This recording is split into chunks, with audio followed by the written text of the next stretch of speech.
Hello and welcome to Vendor Trash. Is the title a reference to my opinions, my drawing skills, or both? That's for you to decide. A while back, I made a video analyzing how I felt the Horde has devolved into an utter joke of a faction. What was once a slightly edgy but fun and nuanced force in the world is now an offensively inoffensive coalition of nebulously good and largely interchangeable characters. And, as I alluded to back then, a very similar phenomenon has occurred with the Alliance. I maintain that it is far less pronounced than with the Horde, as the Alliance always hovered closer to the generic concept of noble heroes prevalent in fantasy, with their main shortcomings being, generally, that they were a bit more prejudiced and less accepting. But any sharpness they may have possessed in the past has been likewise blunted. One trend often noted about the Horde and Alliance, and one that I agree with, is that throughout WoW's lifespan, we drifted more and more towards the Horde always being the aggressors, and the Alliance always being reactive. This sucks for both factions, as the Horde winds up looking more and more evil over time, and the Alliance winds up looking more and more toothless. Despite the Horde losing the Fourth War, and in fact losing both of the BFA war fronts, they face no real consequences for it. I mean, from a meta perspective they lost a ton, but in-universe they got off pretty much scot-free. Almost all of the blame was placed on characters who were no longer part of the faction, and no territorial concessions were made. That doesn't make the Alliance look kind and forgiving. It makes it look pathetic. For the Horde video, I started out by just examining the initial 6 races of the faction, but I'm not going to go as in-depth here because there's just less to talk about on that front. Outside of rebel groups and whatnot, humans were a very benign force. The worst you could really pin on them were the Orc internment camps, a necessary evil at first that simply stayed in practice for too long to the point that you had an innocent generation being born into captivity. That, and presumably killing the emissary sent by Sylvanas while she was trying to find allies for the Forsaken. The dwarves did kind of ransack Tauren Holy Land, excavating Baal Modan in the Southern Barrens, but aside from that, most of their drama comes from the political strife between their own clans. Gnomes. Night Elves definitely had the most bite back in vanilla, due to both a cultural need to preserve their forests from the growing and resource-hungry Horde presence, and generally being the most xenophobic of the original races. Interestingly, many Night Elf players like to point out that even the vanilla representation of Night Elves softened them from Warcraft 3, feeling less like fierce Amazonians and more like hippie elves. Personally, I'm fine with them inhabiting both spaces, but that's just me. Draenei didn't exactly add a lot of edge either, being probably the most devout and moral playable race in the game. Worgen, on the other hand, certainly helped bring some savagery to the faction. I mean, they're humans who walled themselves off from the rest of the world and then became afflicted with a werewolf curse. There's a lot of thematic emphasis on controlling their inner beast. So there's some stuff there, but I really feel like the shift towards mediocrity is better represented with their leaders, particularly the removal of 3 key figures: Varian, Tyrande, and Genn. First off, let's focus on the human leadership. We started out with Anduin Wrynn, though as a child he was basically a non-figure back then, with Bolvar being the larger presence and serving as regent. Bolvar was a pretty straightforward character, largely what you would expect of a human paladin, and mostly dealt with domestic matters like the Defias and Onyxia. As of Wrath of the Lich King, control of Stormwind returned to its true king, Varian Wrynn. Varian was far more aggressive towards the Horde, and for good reason, as during his soul split induced by Onyxia, he had been forced to fight in the Horde's gladiator contests, and had had plenty of time to see everything about the Horde that he didn't like. He had nearly come to blows at the end of the Battle for the Undercity, and he basically declared war against the Horde. He and Garrosh do come to blows in Dalaran before Ronan breaks up the fight. Once Garrosh became war chief, everything escalated further still over Cataclysm and Miss of Pandaria, until the end of the Siege of Orgrimmar, where, thanks to the influence of his son and the Horde leaders having stood against Garrosh, Varian decides to pull out and de-escalate. I think the decision to appoint Vol'jin, the leader of the revolution, as war chief, instead of handing it back to Thrall, also helped cement his choice. But he wasn't afraid to leave a threat behind on his way out. When Varian died at the start of Legion, he was succeeded by Anduin, and, well, I have a whole video explaining why this was terrible for the story. The short version is that Anduin is the most peace-loving character in the whole franchise, so setting him up as one of the 2 leaders of the Fourth War doomed it from the outset. And because he is so beloved by the writing team, every character who disagrees with his peace-seeking ways is depicted as unreasonable. Anduin Wrynn is the single largest reason the Alliance has lost its fangs. While Varian seldom fought for no reason, he did have a bit of a temper on him, and was not the slightest bit afraid to fight when he deemed it the correct course of action. Heck, the whole soul split plot literally showed the two sides of him, the warrior and the diplomat, and it was the reuniting of those two halves that made him a well-rounded leader. If the writers had kept Varian around and let him and the story unfold naturally instead of everything that they did in BFA, I believe that the Fourth War would have been far more compelling. Moving on to Night Elf leadership, for the longest time we had Tyrande Whisperwind guiding things. In vanilla, there was a degree of political friction between her and Fandral Steghelm, though that was wrapped up in Cataclysm. She also ostensibly shared her leadership status with her husband Malfurion, though he spends at least half of his time taking naps, so it's mostly on her. He was always the more reserved of the two anyway, and thus of less interest here. Tyrande, though not a fan of conflict, certainly didn't shy away from it.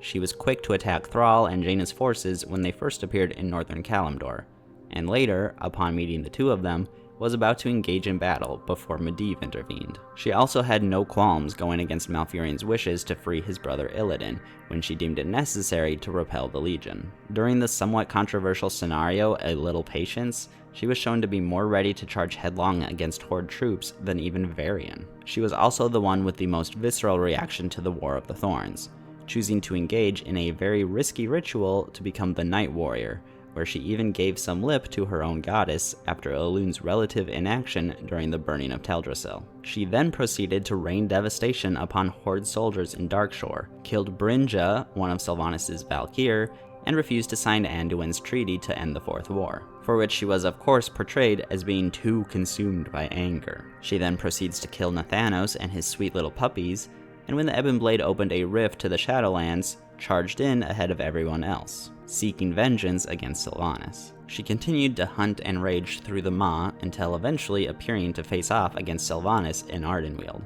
The Night Warrior's side effects nearly cost her her life, though she was saved by a ritual conducted by the Night Fae. When given control over Sylvanas' penance, she chose to task her with retrieving every soul from the Maw and sending them to the Arbiter, a relatively merciful call meant to reflect Tyrande having moved past vengeance and focusing more on renewal. At the end of Dragonflight, Tyrande and Malfurion both stepped down and passed leadership of the Kaldorei to their adoptive daughter, Chandra's Feathermoon. This, to me, screams of trying to strip the Alliance of any leaders who have any sort of grit or controversial opinions, especially as they pertain to the Horde. Admittedly, it does also tie into Dragonflight's theme of family, but that'd be a very weak reason to make this change.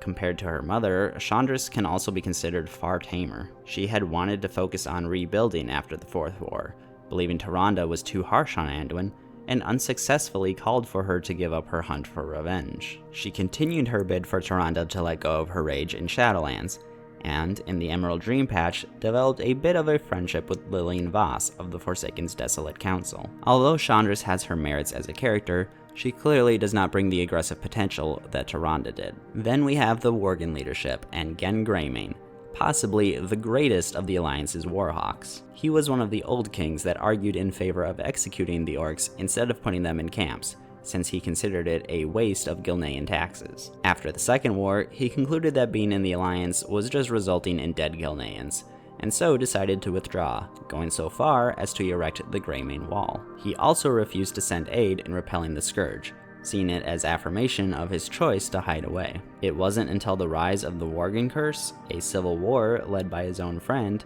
conflict with the Forsaken that resulted in the death of his son Liam, and receiving salvation from the curse through the Night Elves, that he found himself willing to rejoin the Alliance. So historically, Genn has certainly brought plenty of internal turmoil to the faction. In response to the Forsaken incursion into Gilneas and the loss of his son, Genn developed a fixation against Sylvanas, heightened by his perception of her and the Horde abandoning the Alliance at the Broken Shore, which he largely blamed for Varian's death. Following this, he covertly disobeys Anduin, and instead of focusing solely on obtaining the Aegis of Agramar to fight the Legion, instead attacks Sylvanas' fleet, and later attacks her directly, shattering the soul cage that she was using to bind Aegir. Then, during BFA, he was one of the most consistently present leaders.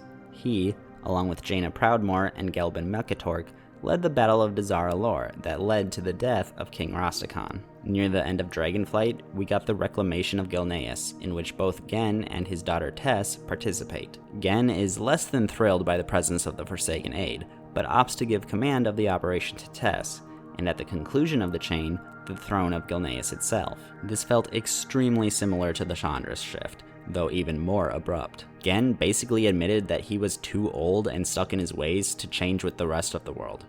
Tess, on the other hand, well, there's actually extremely little to say about her other than that she is, in fact, more willing to work with the Horde than her father, though she did lend her aid to Darkshore during the Fourth War. Notably though, during the Worgen Heritage quests, she wanted to become a Worgen, but following a self-induced dream experience, deems it unnecessary. Despite the arguable merits of such a conclusion, it's kind of telling that one of her few memorable moments was choosing not to embrace the ferocity that have to find her people, and that she is now the leader of Worgen players despite not being one herself. Again, Dragonflight themes of family notwithstanding, the writing is on the wall. Blizz didn't want Gen and what he represented lingering around, and decided to swap him out for someone with barely any history who could more easily fit the mold they wanted filled. I'll also very briefly touch on the other leaders. Velen has always been chill. Gelban is a character. Faria, Umbric, and Erasmin are as well. Or if you prefer Turalian and Ilaria, well, at least within WoW's lifespan, they've been very even-tempered. Moira did bring a fair deal of domestic intrigue to the dwarves, but the drama there feels like it's mostly subsided as she's reconciled with her father, and as Daegrin has come of age. There's a lot that could be said about Jaina.